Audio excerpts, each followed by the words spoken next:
সংস্কারের অভাবে মুন্সিগঞ্জের টঙ্গীবাড়ি উপজেলা স্বাস্থ্য কমপ্লেক্সটি শোচনীয় অবস্থা।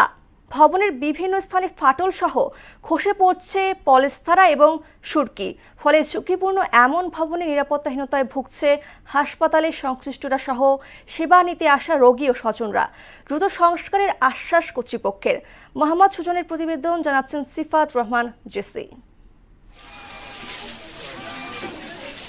মুন্সিগঞ্জের টঙ্গীবাড়ি উপজেলা স্বাস্থ্য কমপ্লেক্সটি ১৯৮২ সালে ৩১ শয্যা বিশিষ্ট হাসপাতাল হিসেবে সেবা শুরু করে। পরে ২০০৮ সালে ৫০ শয্যায় উন্নীত করা হয়, কিন্তু দীর্ঘদিন সংস্কার না করায় বর্তমানে ভবনটির নাজুক অবস্থা। ভবন ধসে পড়ার আশঙ্কায় নিরাপত্তাহীনতা বোধ করছেন রোগী স্বজন সহ সংশ্লিষ্টরা।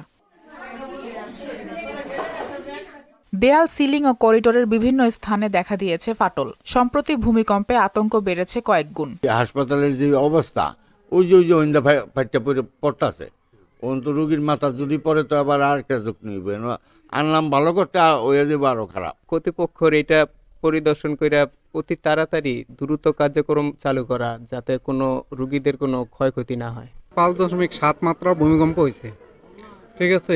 এর বেশি যদি হয় তাহলে তো হসপিটালের অবস্থা খারাপ হবে। সংস্কার না হয় পুরো ভবনটি বর্তমানে ঝুঁকিপূর্ণ বলে জানান হাসপাতালে কর্মরতরা। আমরা খুবই আতঙ্কে আছি, আমরা ভয়ে আছি। এটা একদম অকেজো। তাড়াতাড়ি ওষুধ দিয়ে নাম লিখে সমস্যা শুনে তাকে বিদায় করি, যে এখানে বেশিক্ষণ দেরি করি না, আমরা মরি আপনারা করেন না। উদ্যতন কর্তৃপক্ষ দেখেও গেছে, অবশ্যই মেরামত করবো করে আশা দিচ্ছে আমাদের। স্যার নাকি বিস্তৃত আলোচনা হয়েছে। ঝুঁকিপূর্ণ ভবনের কথা স্বীকার করে উপজেলা স্বাস্থ্য ও পরিবার পরিকল্পনা কর্মকর্তা আশ্বাস দিলেন দ্রুত সংস্কার শুরু করার। আমাদের কিন্তু বিভিন্ন ভবনে ফাটল আছে, এই ভূমিকম্পের কারণে ফাটল না, এটা আগের থেকেই ফাটল আছে।